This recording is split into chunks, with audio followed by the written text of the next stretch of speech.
What is up, Squared Nation? Welcome back to the Four Corners, the official podcast of No Counters, No Combos. Last week we didn't do an episode because my co-host Matt was venturing off into the world that is competitive Dragon Ball Super. So I just want to pour one out, congratulate him on his first big event, and let's start the podcast with diving right in and talking about your experience.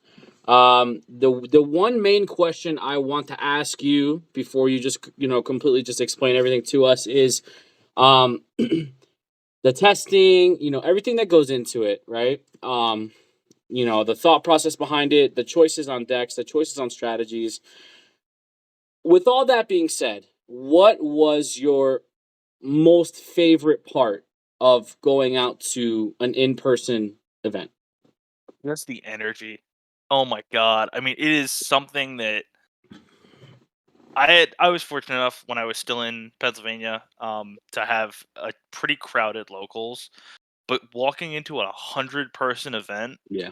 was, oh my god, just like we were like some of the first people there. Like we got there right when the venue opened, and walking into the convention, seeing like all these vendors set up, and like you walk in, you got your prizing, and you sat down, and you were just getting like it was the exact energy that I expected it to be, and having that electricity, like, okay, this is competition. Like I haven't had that since I played lacrosse back in college. So it was something that I definitely missed, and that was, oh, so much fun. Yeah, I mean, for my personal experience, I've been to a couple events. I've been to a couple ARGs. I've been to some state championships and stuff like that, like back in the day. And for me, the most enjoyment out of the experience that I get is just meeting everybody that's part of the community. I mean, some of my closest friends that I have today, I met, playing Dragon Ball Super. Shout out to my boy Enrique, one of my best friends. I met him playing Dragon Ball Super. And it's just that camaraderie, like you mentioned, playing sports in college. A lot of the demographic probably in the Dragon Ball Super card game, I would say is late 20s to early Yeah. 30s probably. That's like your biggest demo that plays the game competitively. Um, and most of us probably have the same, backstories. Like, yeah, we were either athletes or competitors in high school and college.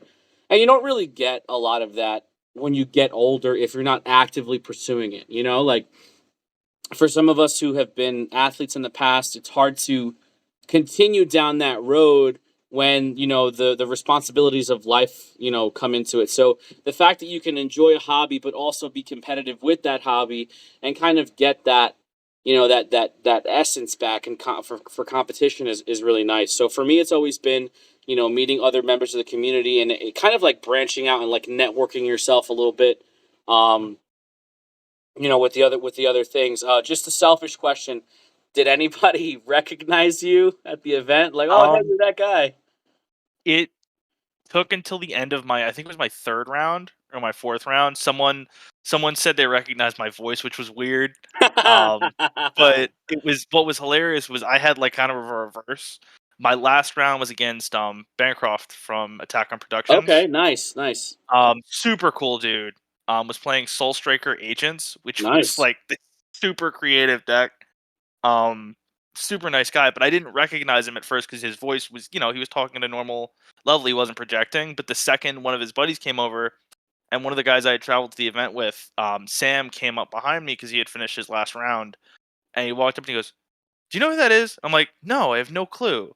And then I recognized it because he projected, and I realized I'm like, I've been watching this guy's deck profiles while I'm doing laundry, doing dishes. Like, I recognize the voice now. It was so cool to like Yeah, see that. So that was like a neat interaction. yeah. It is definitely awesome. Those guys. Shout out to them. They do quality work. I mean, I love their channel. Just the amount of gameplay that they post, the creative deck Yeah. profiles that they post. I'm glad that you had an interaction with them. Now, just the event as a whole. You took Black Trunks. How did Yep. you how did you how did you end up how did you end up doing?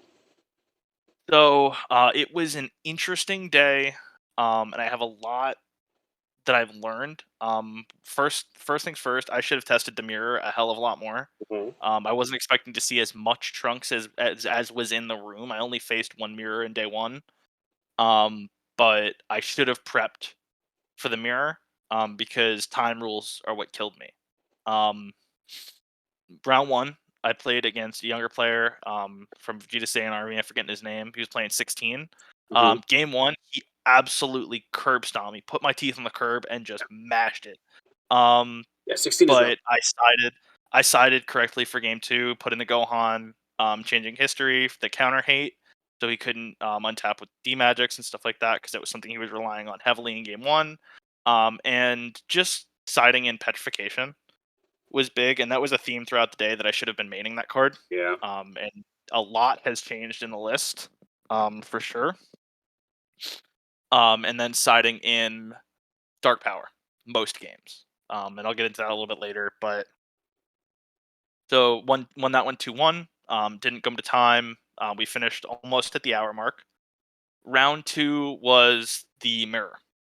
Got super nice guy. Again, I don't remember his name, but he was playing Black Trunks. His build was a little bit different than mine. But what it came down to was um, he had a slower speech pattern. And I'm not going to call someone because they speak a little bit slower. Like, it wasn't anything wrong with it. It's just the way he spoke was a little bit slower, and he was thinking a lot. He wasn't slow playing me, but it ended up cutting an extra 5 minutes out. And I had him kill. I had the win game two, but time was called, and time rules say if you go to time in game two, winner of game one gets it. So Okay. unfortunate. So that brought me to 1-1. Round three was, I think it was another blue deck, and I won. So it was 2-1, which was great. Round four was my only match of the day against U7. I had it, and that's what frustrates me. Again, went to time, but it was game three. So the way, if I'm remembering it right, it works is life. When time is called, you play what do you call it? 3 turns. If there's no winner, which there wasn't, life, battle area, hand, deck. Yeah. The higher number wins. We were tied on life. We were tied on battle area. We were tied on hand. And because I milled one too many times, unfortunate that the battle of the two mill decks, I lost to That mill. is crazy that you milled more than So U7. Wow. it was like one or two cards. It was just Wow. tough. But it was a really, really tight match, and I had it. I sided correctly again. I mean, that's something that, like, my testing really helped me with, was knowing what to side for what matchups. Sure. Round five, I don't remember. I think I lost again, which brought me to my third loss. And then the last round, round seven, was against Barncroft. I lost again to time, but that's just what happens against blue decks. And I was exhausted at that point. I knew I wasn't Mhm. topping, so I kind of took the last one as like a fun game to kind of explore what I can do. And I talked to him and Jimmy on their channel. Shout out to him, who also brought Black Trunks about what changes to make. And that's what the biggest takeaway from the event was what changes in the deck. The Searcher came up 0 times. I either opened on the Unison or pulled it up by 3, because you draw a total of 6 cards, not including life. So you're gonna see it. I mean, Yes. if you don't, deck's failing you. Sorry. Mhm. Um, so that I cut for 2 of the Goku cantrip. That Ah, card I should ah. have known. Did a whole video about it. And what ended up convincing me was something that I was doing on curve tempo wise a lot was thwarting. Yeah. Whether it be on turn 3 or on turn 4, you win the game on 5. Yeah. You do not tap out on 4 for SS4 thwarting. It's just a mistake. Yeah. Because unless you have the win guaranteed, which by that point, if you have it guaranteed, go for it. But Yeah. a lot of times you don't. So you have to set that up with whether it be removal or setting up a counter Goku or what have you. But having 2 more thwarting targets was a good play. And then I cut one of the Vegeta and the Dark Power Black Mass Saiyan out of the main for a third SS4 thwarting, which is Mhm. going to come in handy a Yep. lot, because Yep. it's a card that I milled twice off the top, 3 Yep. times. Yep. Yep. Yep. It Yep. was Yep. my first 2 mills 3 times. And you can't get it back, which is why you should be running 3. Running 3. Yep. And 2 petrifications in the main.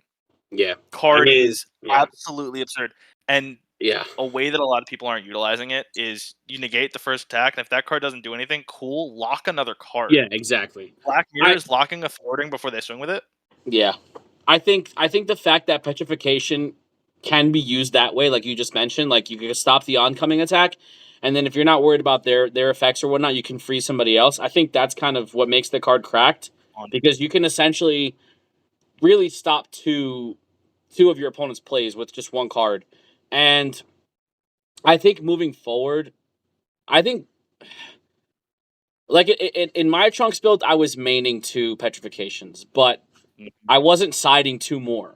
So I'm probably just gonna go ahead and main the 4, because it in my experience, like, I like Super Kamehameha, but I don't. The fact that Super Kamehameha only hits 3 or less kind of sucks, in my opinion. Card was an MVP for me. Yeah, I you had see, 2 I MVPs. didn't have the success then that you did, because my toughest matchup so far with Black Trunks has been like Red U7 Goku, and all of their guys are 4, except for Android 17. So So you can that's the big card. Yeah. So it's hitting that 17 when because you're gonna get rid of it early enough. Like you're either gonna swing at it with Trunks, or you're gonna punch it enough to where they're not gonna protect it. Once you hit that 4 life total, you're gonna keep energy up on defense in that matchup, because you can't tap. You don't want to overextend, because they can punish you with so much aggression that the second that 17 comes out, if you can just pay 1 for the Super Kamehameha, or if you're at 4 and you go to 3, because 3 is the lowest you want to go in that matchup. Yeah. Because then they can't kill you with 1 attack.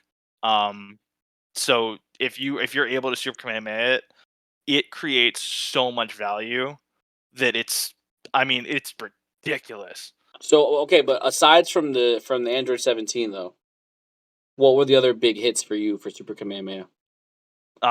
Against U7, that was the big one. That and Ultimate Essence. Hitting that when they try to get value late game off of it. If they go to, if they end up with 1 in hand and they go to pay 1 to play it, and they're at, they've paid an energy that turn. Normally that's turn 4 if they haven't seen their win cons, or they don't want to, if they're fishing for something and they pay 1 for it, and they've already paid an energy for something else. Hitting that was big. Yellow riposte. The slug is really, really big. Okay. Because you get so much value off your unison and off of things like Beyond All Limits, Time Regulator. So getting rid of that was big. Other black decks hitting Pan Topo in the mirror, hitting the 2/1 drops off of thwarting. A lot of people were playing the Catastrophics and their Gogeta Xenos. So being able to warp both of them for taking a life is huge. And then any sort of topo against red is another thing against red U7. They're running topo. A lot of builds are really leaning into that in the side, because they're not seeing people running cards like Super Kamehameha in black and other. I know there are answers in other colors. Steadfast Goku is another one getting rid of the blocker. I know it doesn't stop the effect, but I mean, just having it as an answer for their answers is such a neat thing. And if you don't see the cards that they're answering, you just charge it. Okay. So Super Kamehameha stays at 2 then in the main. 100%. Yeah. Are you siding more, or are you leaving it at 2? No, 2 is enough. Yeah. Because you don't really want to strike the life twice for it in a game. Yeah. But the other MVP on the day was SS3 Tag Team Gohan. Yeah, that card seems really good. Stupid. That card seems really good. I mean, the second they target your Trunks, it's removed by a skill. His skill. Talk about value. Yeah. I mean, like, the card just it's literally free. And when they go to remove it, play another one. There were 3, I think 3 or 4 times where I had all 3 in my hand and I played all 3, and they put into resources into killing 2 of them. Yeah, I mean, it's a free body. And it's firing off of your overrealms and your, like, it's just so good. Yeah, SS3 Tag Team Gohan is not going anywhere, and that card is crazy good. Yeah. I'm gonna adjust my list as well. I'd like to see yours, obviously off camera or whatever, just to compare. But I'm glad that you had a positive experience. Yeah. You know, and you know, you got your first one out of the way, or under your belt, I Yeah. should say. Um, that's a big that's a big step. I mean, you know, it's a mindset. You can never over prepare for something that you've never done before. So now that you kind of know what to expect, you know, you can kind of take your either you could either take your foot off the gas a little bit or put your foot on the gas more if you feel like you need to.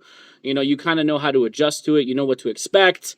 You know, those days are long. Those days are strenuous. They're very draining, but they also can be very rewarding as well. You know, you interact with people in the community, and you know, you just have fun for a few hours playing card games, and that's what it's all about. And hopefully, we can start getting some more regularity with that being involved. You know, just more regular in-person events. Which Yeah. obviously they announced the Tennessee event that you're going to be attending as well. Oh hell yeah! I wasn't sure at first, being that the drive is a lot easier, being 2.5, nearly 2:45 compared to a 4.5 hour drive Yeah, up to Louisville. But this event being so close, hotel cost offsets the lack of gas cost. yeah. So that was big. Also, shout out to Louisville for having the best hot sauce at a burrito spot ever. Dude, the first night I had ordered in Cheesecake Factory because I wasn't sure if I was gonna be able to. Like, I was starving. I needed to eat something, so I DoorDashed it. And then when, shout out to Nate, Sam, Cam, and Alex got there, they found a burrito spot down the road. And we pulled up, and they had. I mean, this is. I don't know if weed is legal in Louisville or in Kentucky, but they had a picture chalk drawing of Daffy Duck and Bugs Bunny Oh God. with their mouths open and their eyes cherry red. That's the kind. I mean, a jalapeno popper burrito, spinach and artichoke dip empanada. Wow. This this place kicked it. I mean, the hot sauce was. I mean, I'm not a big hot sauce guy. The hot sauce was that good. I literally bought a bottle. Yeah, man. Dude, Do it it. was. Oh, that was the big takeaway from the When's the event. next time you're going to be in Louisville? You know. Never. Exactly. Well, TCG Con next year. yeah, maybe.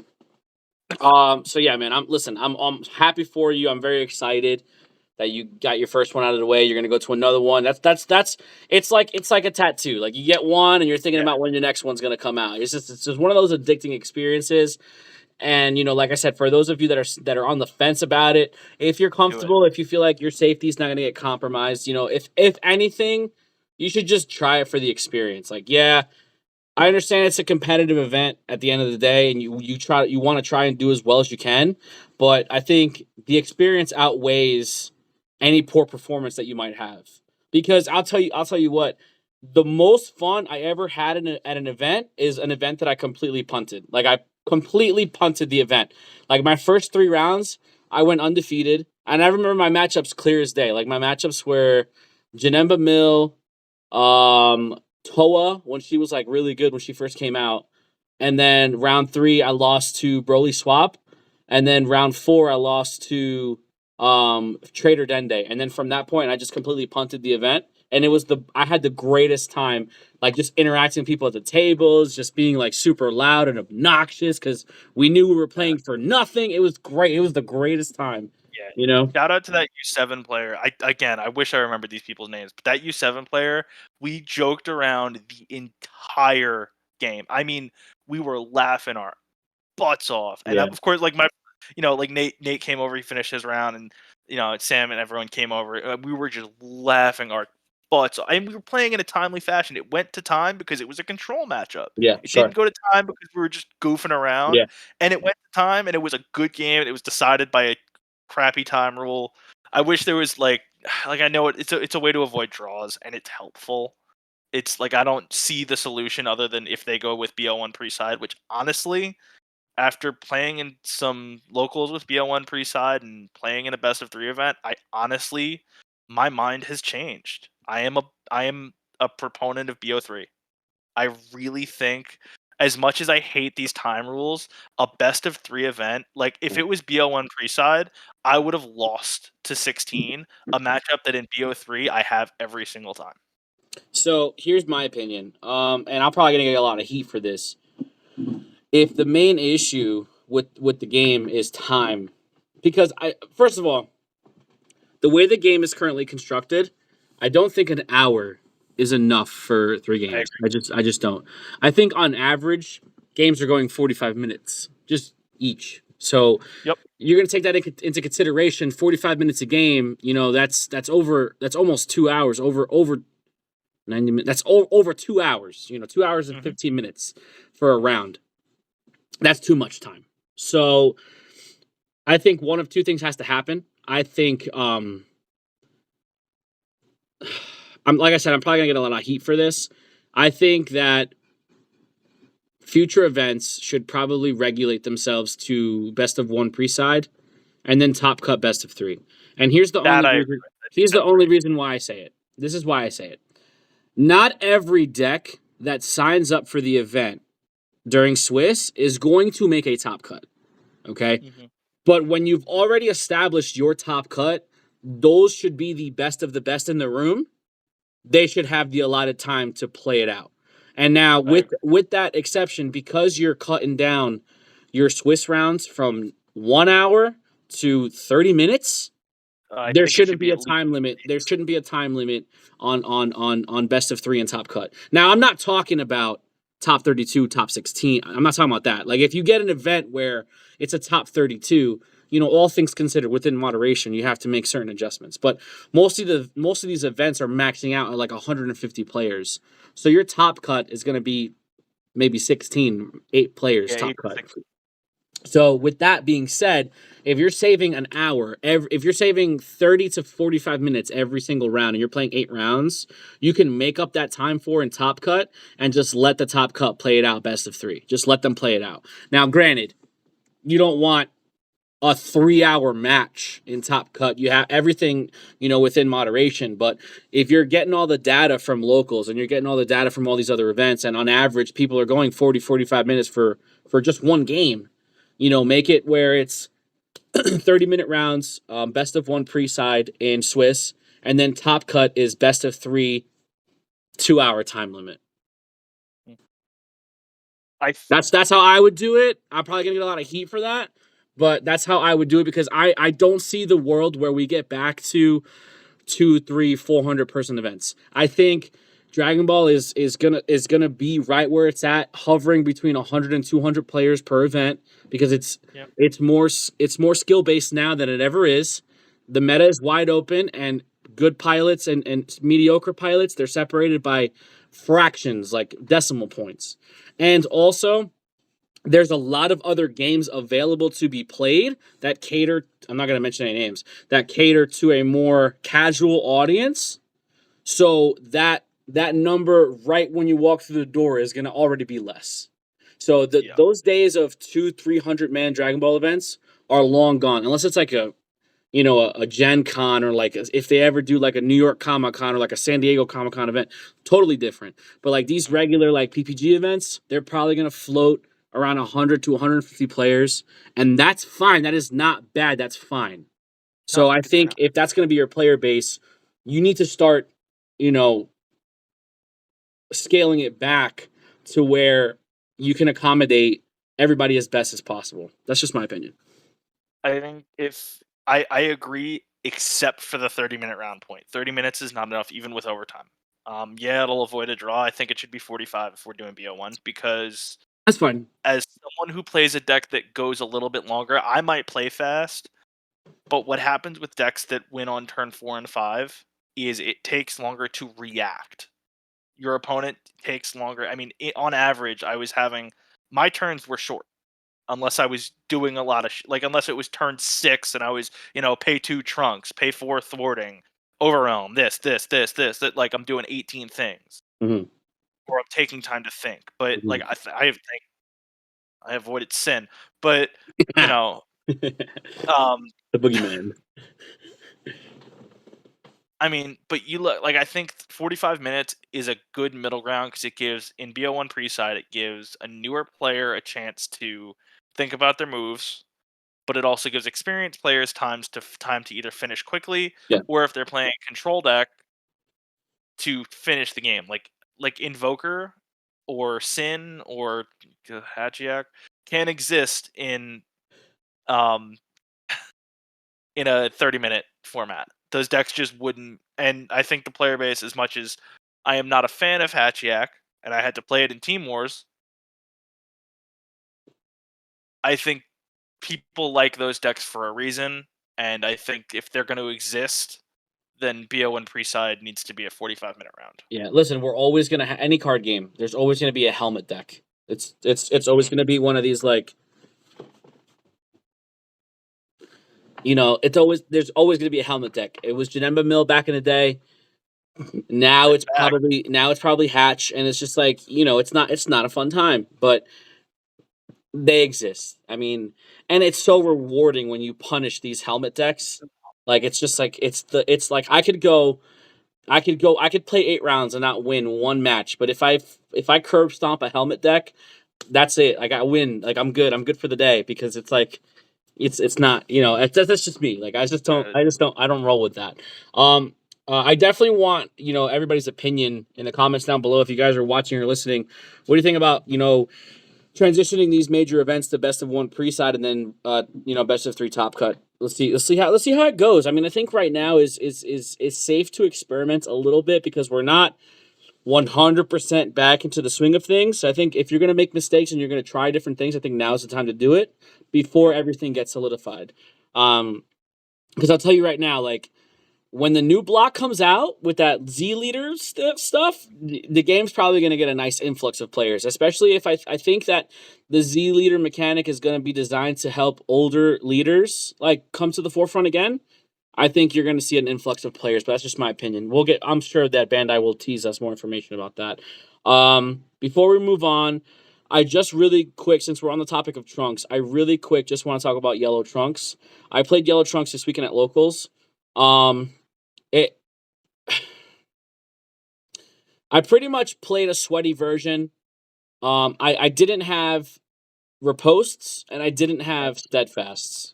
And I know those are like I know those are big components of yellow right now. But my issue with Trunks is not what it could do defensively. My issue with Trunks is what it could do proactively. And I had this discussion with Jesus, shout out to Jesus, and Nate, shout out to Nate, at locals yesterday, or Saturday for those of you watching on Monday. I feel like yellow right now, and yellow, not Sin. I'm talking about like generic yellow. So right now, Trunks. I think yellow is very good if you can interact with your opponent's board. If your opponent doesn't progress their game state by committing to their board, your cards don't get as much value. And I'll give you examples. The new Trunks, the Poutine Trunks. If they don't play a card or a unison, all he is a 19k blocker. The new Vegeta, if they don't have a battle card in rest mode when he swings, all he is a 20k attacker. He's not KOing anything because he's not in rest mode. Turles, yes, 2 energy, 20k double strike. You could draw a card and KO something in rest mode, or you can KO something in rest mode and then KO something else in rest mode. But if they don't have these things established on their board, you're not getting full value from these cards. So Turles, even though 2 mana or 2 energy for a 20k double strike is really good, that's not the full value of the card, in my opinion. The full value of the card is being able to put offensive pressure on your board while you're controlling your opponent's board. And I think the player base is smart enough to learn how to play around Trunks by not overcommitting to their board. Because yeah, Trunks does have access to board wipes like the Trunks Unison, and if you're brave enough to play Divine Transformation Frieza, you have access to these board wipes. But there's not maybe outside of U7, there's not a lot of decks that are committing multiple battle cards in the same turn onto their board because they want to leave energy open for other things. Because right now, if you're seeing the trends, there's not a lot of stuff that you can do for free anymore. Everything's going to cost 1, or you have to tap, activate main, and it's a reduced cost, but it's still going to cost you some type of energy. Not everything is free anymore, except for King Piccolo. We'll talk about that another day. So, in my opinion, I think Yellow Trunks is a good deck. I think its 16 card engine is not bad, but I think it hinders you a little bit because the leader is not generic enough to get away with not playing the 16 card engine to the point where you could just play good yellow stuff. And this is the biggest separation between Trunks and Icarus. Icarus was a 4 card engine because all you needed was those 4 1-drop skilllesses. That was it, and you played whatever, just good stuff. So that's where the big separation is. You're talking about a 4 card engine versus a 16 card engine. So, in my opinion, as much as I like Trunks and as much as I wish for it to have success because I do think it's a good deck, I don't think it's the best good yellow stuff deck that you could play right now. I don't think there's a good enough on its own generic leader in the game right now that you could just get away with completely ignoring what it wants to do naturally and just play it this way. Even Golden Frieza has to play 12 really bad cards to plus. You can make an argument for GT Gotenks from set 10, but you're not getting full value on the Awaken side if you're not activating Union Fusion. So, I think Trunks is a good deck. And believe me, there's going to be people that disagree with me because I know it just recently won an event or something like that. So I'm just giving my opinion as somebody who enjoys playing yellow and has played yellow in the past. Moving forward, I'm going to focus more on Black Trunks because I really do think there's a lot more potential there. And I think Black is just going to exponentially get better and better and better every set than probably this specific archetype will. So that's just my opinion. What are your thoughts on Yellow Trunks? I think Yellow Trunk sits in this little window where it creates a load of value on turns 2, 3, and 4. Turn 1, my biggest negative on the deck is you have to open on a way to find the Vegeta, Bulma Trunks, or the Vegeta itself. You really want to open on the Trunks because you want to have both of them on the board and then have the Vegeta there with barriers so you can suck it up next turn. Now, the deck is not bad. It does a lot of really, really good things. Can I ask what your matchups were, out of curiosity? So I think I went 2-2. Round one was dude, I can't even remember now. I think my matchups were SS4 Bardock, Green Turles, which I got stomped. Yeah, green. Yeah. Black Trunks, and who else did I play, dude? Green Turles, Black Trunks, SS4 Bardock, and I can't remember my other matchup. I really can't. So, the best thing that Trunks does is maintain its hand. Now, in order to do that, you need to play bad cards. I think the Trunks is really good because if your opponent isn't progressing the board state, they're forcing themselves into a bad spot, and it means they're keeping cards in their hand that they would rather have on the board. Right. And if they're not putting cards on the board, I don't know what deck you're playing. But by that same notion, I think the Vegeta and having to have it almost as a crutch and not as much as a cornerstone as, like, say, a thwarting is, or say, like taking the other Trunks archetype. That SR Trunks is a cornerstone. It's not a crutch. It's a positive playing it. The Vegeta is worse than the Trunks, and you need it to go into the win con if you're playing that. Yellow good stuff thrives because you spend your energy smartly. Right. Things like Turles, things like Power over Super Saiyan, things like Riposte and Steadfast. Now, you didn't have access to Riposte and Steadfast, and what I'll say is that Riposte in this format, if you're playing against a deck that doesn't answer it, I mean, straight up stops turns. Oh yeah, 100%. Like, I mean, like, the card is ridiculous, and then Steadfast can do the same if it's well timed. So what I'll say is that when Vegeta has no targets, it shifts the deck into a worse spot. Right. And if you're a deck that can deal with, like, for example, I keep coming back to black because it's what I've been playing, but if you're a deck that can go, okay, you're gonna pay 2 to go into the 8-drop, kind of gate. Yeah. Petrification. Pay 1, remove an extra. Like, there is so many answers for the 8-drop that it discourages you from playing it, which gives you the full value of playing the engine. Yeah. So I think it's in a place where people understand how to answer it now, but if it sees good matchups, it tops. Dark Broly was So- my favorite matchup. Okay. And that was by the skin of the teeth. By the skin of the teeth. You won or you lost? I won. That was my only win against Dark Broly. So you're 1 and 3? Yeah, 1 and 3. Okay. I'm bad. So, well, that's fair, but you work what we got. But I don't know. But I get what you're saying about Riposte and Steadfast. And again, I'm not knocking the deck's defensive capabilities. I'm not knocking Yellow's defensive capabilities in the slightest. I'm not.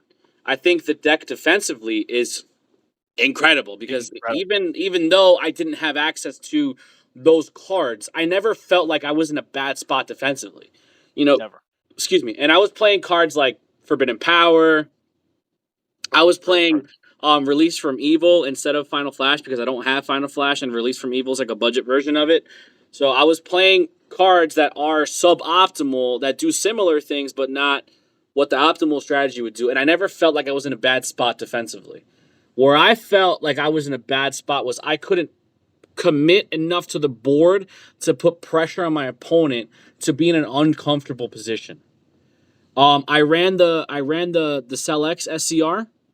Not once did I couldn't resolve it once. It has trouble getting to 12. Yeah, I couldn't resolve it once. The 8-drop, I resolved it one game and it got negated. Okay. The MVP for that deck is that Trunks Vegeta combo. Just the fact that you can draw like so many freaking cards. And the fact that you can loop them out of the drop area is what I think makes the deck really good. Yeah. If somebody was brave enough to experiment with just Future Trunks and Vegeta cards that you can kind of tie into the archetype, I think there's potential there. I really have to just open up the browser. Shout out to DBS Deck Planet. I'd have to open up the browser and look at all of the tools that Future Trunks and Vegeta have to just kind of to see if there's water to this argument. But if you can like, so basically, the thing that I noticed was that, okay, the boss monster for this deck, yeah, it costs 2 energy, but it has no protection. So it could be very easily dealt with. So I was looking through my collection of yellow cards, and I stumbled upon the Future Trunks that we got from a couple of sets ago with the Future Gohan archetype. Okay. He's an 8-drop that has Deflect Barrier, Dual Attack, and he's a blocker. So he has built-in protection, built-in defense, and he can freeze your opponent's energy and stuff like that so they can't continue to use it. Now, granted, in the Future Gohan archetype, you get the full value out of it because you could play it for 2 off of the 3-drop. But he could still evolve on top of a Trunks for 4. So you're talking about a 30k dual attack, deflect barrier blocker that can freeze your opponent's energy so that they can't untap on their turn. I'm not saying it's the most efficient play, but I'm saying it's something else that you could do. Because I feel like with Trunks, it has issues, at least from how I was playing it, or from in my testing. It has issues with flooring it. Like, okay, yeah, Vegeta's 20k, awesome, but he's a single striker, no other keywords. Trunks is awesome. He's a 19k attacker that has barrier, but he's a blocker. So do you want to give him up to swing every turn? Or do you want to keep him on the board? So it's like you got to play with little things like that. Now, maybe there's a better player out there than me who can figure it out. I didn't look at the topping list from the event last weekend, so I don't know exactly what they're running.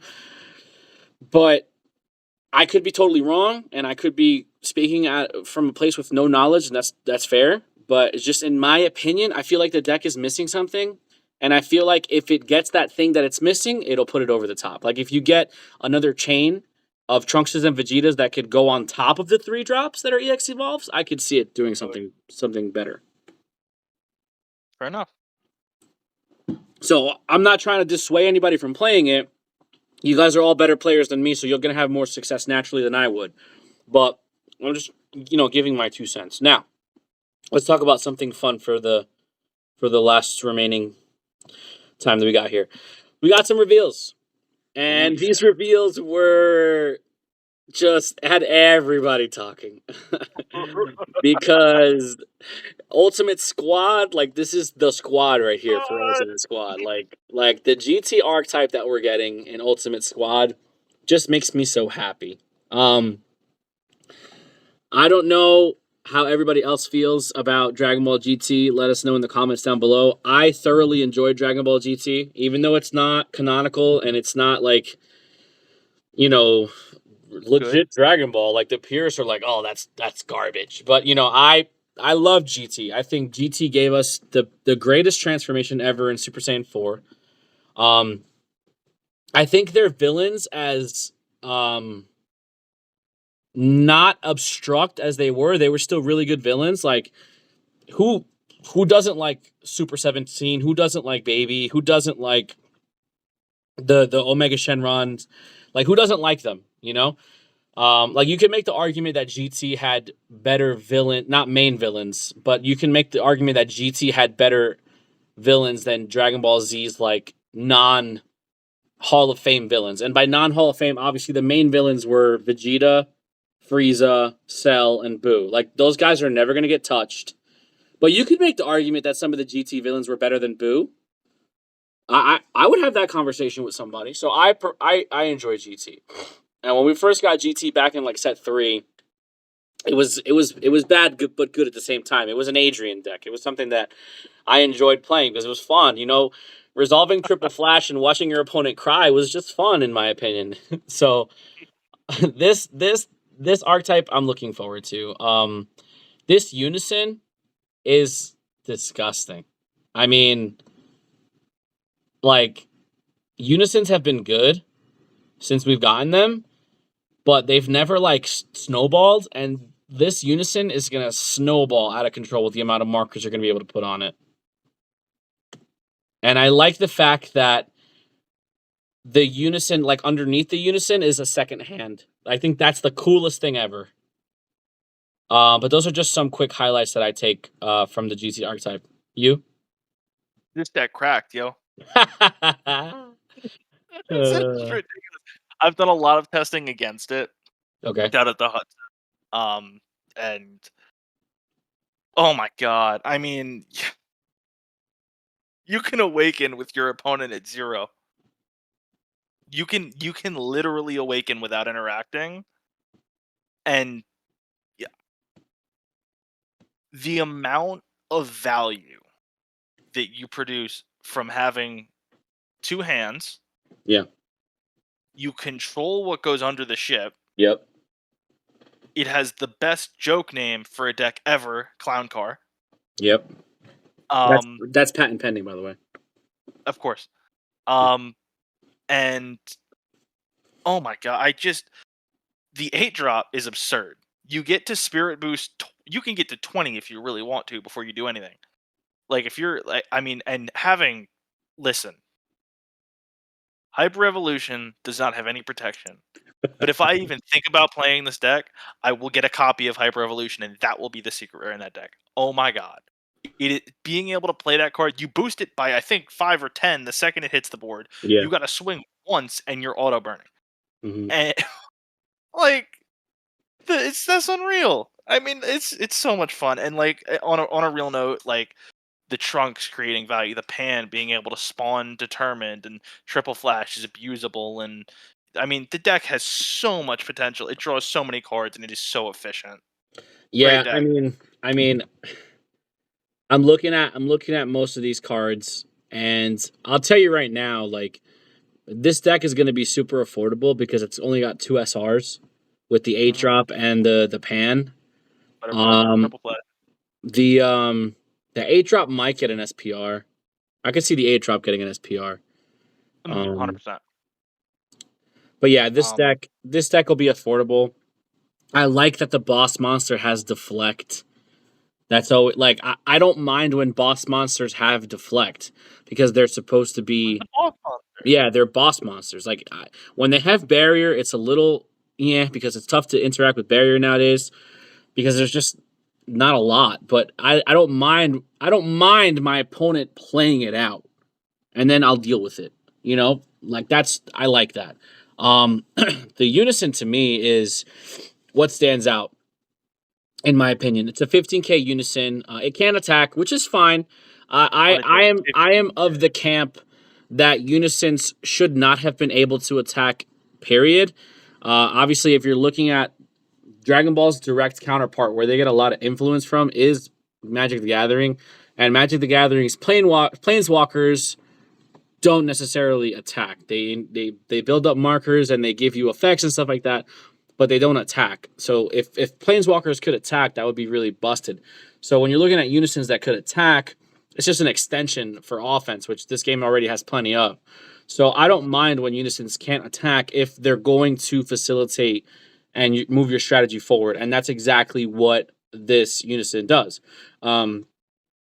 Empower red for 10. So when you play this guy, you can carry 10 markers over from an existing unison, and so he starts with Yeah. 10.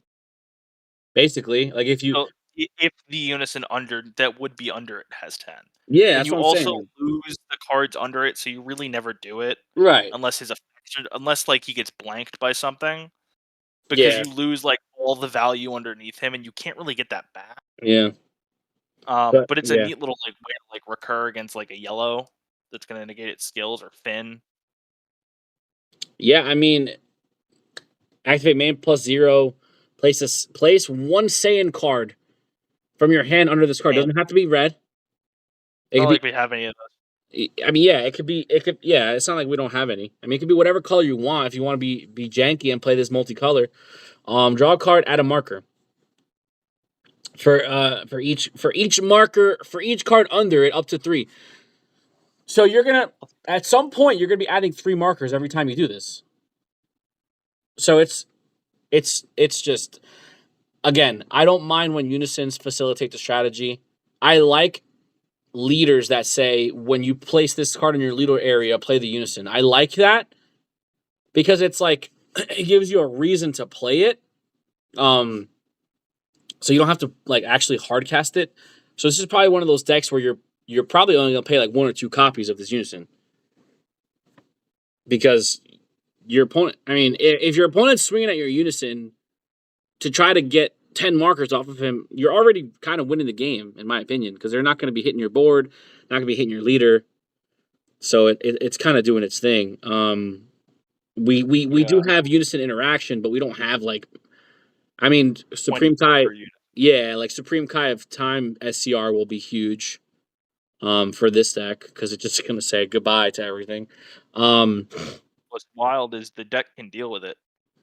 Like you have ways, like if you don't play the Kai smart, the deck can kill your Kai. Like if you play it on their turn and they haven't done anything yet, they have ways to Oh straight yeah, up for like, so Yamcha and 2 energy and the Kai's dead. yeah. Like you gotta play it smart. You can't just go, oh, Kai secret rare, but it's just boom surprise. Like it just doesn't work. We also got the best red unison to exist ever. Oh, the baby one, right? That guy is Jesus. gross. He's so gross. So I'm a huge fan of like the Machine Mutants. Like I thought, Mhm. I thought the Rildo saga in GT was like, because that was like one of the first major ones that they came across. I thought it was a little lackluster, but then once they introduced Baby, it got a little bit better. But I thought the Rildo stuff was decent. I like the robots like the Sigma, those Christine. guys. Those guys are cool. I like that they have like if you're from Yu-Gi-Oh, they have like a gadget feel to them. I like that stuff. Like I like toolboxy type things, but yeah, this Unison is just cracked. Like, first of all, it's 3 restricted reds, so you can arguably play the best red counterplay in the game with Videl.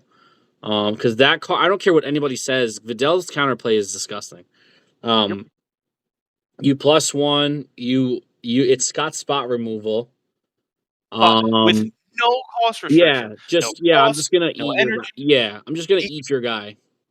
Yeah, why not? The only thing fair about this card is that it's a 10k attacker and not 15. Change power. Yeah. Yeah, oh yeah, true. Yeah. 20K swing. Yeah, I mean, and not to Oh mention my this thing is god. gonna look gorgeous with the foiling on it.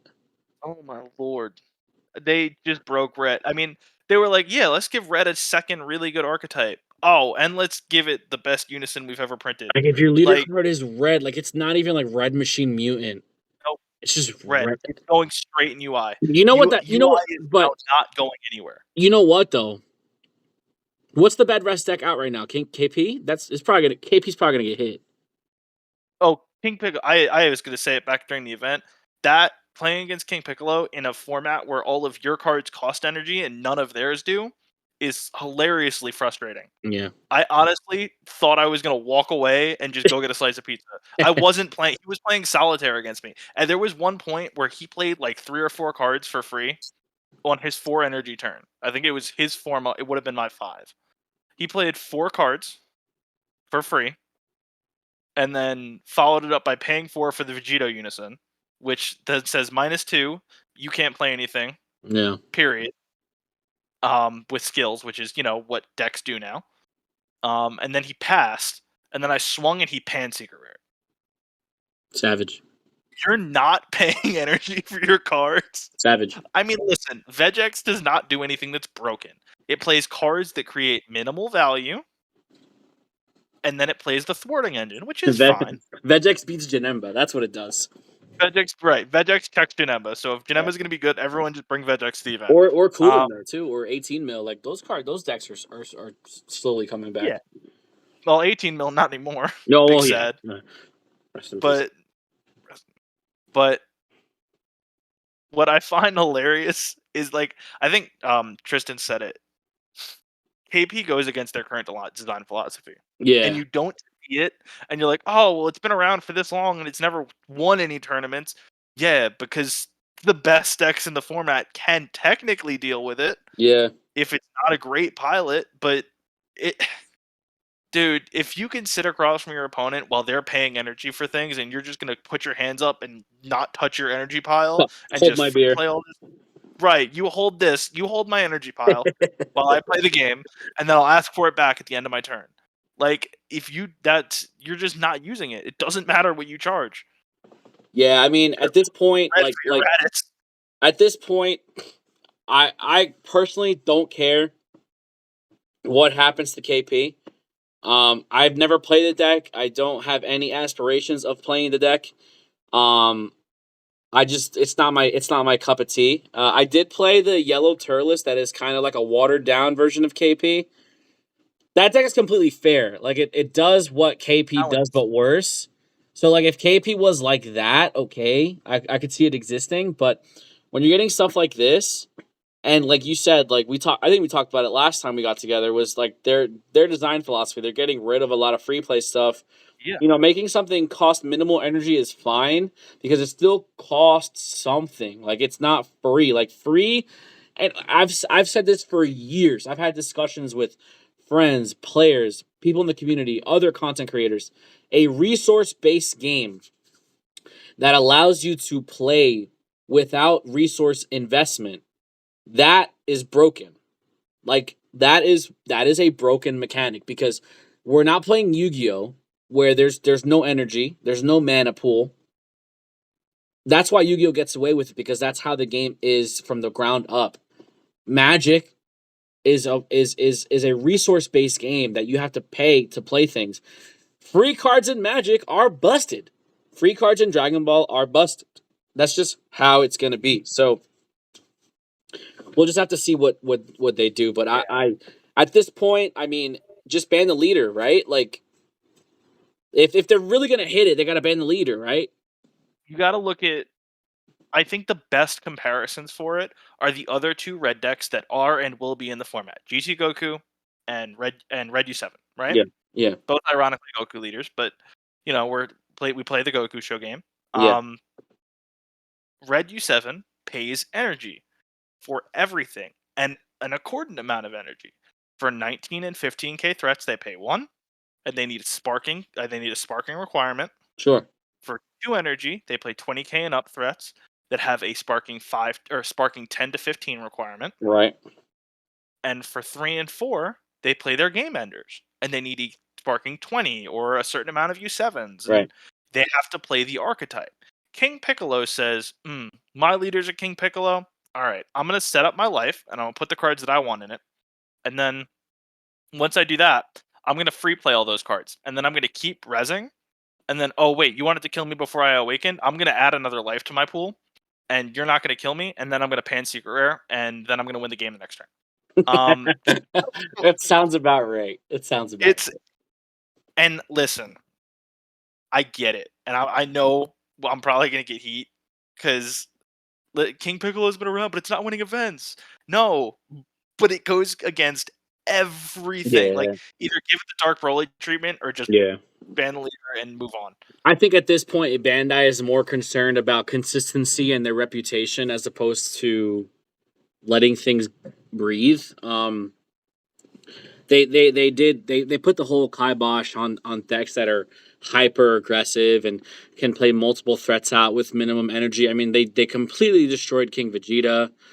They completely destroyed Red as a whole, like getting rid of like Resolute and all these free cards. Like even Broly BR to a point, Broly Swap was hurt because of Vampa because they want things to cost energy. And that's fine because that's the whole philosophy of the game, Things cost energy. Even if you're a Dragon Ball anime fan, like they can't the characters themselves cannot do anything without energy. If they don't have energy, they're essentially useless. That's why Sensubin is the greatest card in the world, and it's the greatest thing on the TV show because it completely replenishes your energy. Come on, guys. Yeah, it's just KP. It had its time. It's set 17 now. It's time to go. We can move on. KP is the oldest, most relevant. Well, I guess Soul Striker, but KP is the Soul Striker's not really an archetype. It's just a deck. Yeah, it's just like it's just a leader. Just play blue stuff. It's how you play blue. Yeah. Well, SS4. Unless you're playing Whis like real man. Yeah, but SS4, man, SS4 Vegeta is. Dude, SS4 was a big deck in that room. That's on the come up. Shout out to Darius. Darius went undefeated with SS4 at Locals this weekend. And Darius plays like maybe once a month, and he just came in and mopped the floor with us. Dude had like 12 energy at the end of the game. Oh yeah, SS4 because SS4 does this thing, but it's balanced. Because you know what you do for your threats and all those cards in your deck? You pay energy for them. You're paying 7 energy for your win con, guys. 7. That's this many. You know it's bad when I don't defend Turning the Tide. Turning the Tide is my least favorite card in the game. And you know what? Turning the Tide you can run 8 copies of Turning the Tide if you want. Just ban King Piccolo. Yeah. Well, Matt, thank you so much, man. We're gonna get on out of here. For everybody listening, for everybody watching, don't forget to comment down below, share your thoughts with us. Let us know if you'd like to be featured on the podcast. We would definitely love to open this conversation up for more people in the community. My fellow content creators who are watching, if you want to join us and have a conversation or whatever, just let us know. You can email us. You can comment down below. You can join the Discord. There's so many ways now to contact us or whatnot. It's quite simple. Check the description box down below for the LinkTree, which is going to take you to all of our different little areas that we have access to. Don't forget to like, share, comment, subscribe. Please hit the notification bell so you can stay up to date with everything No Counters, No Combos. We really do appreciate the support, and we'll see you guys in the next video. Be there or be squared.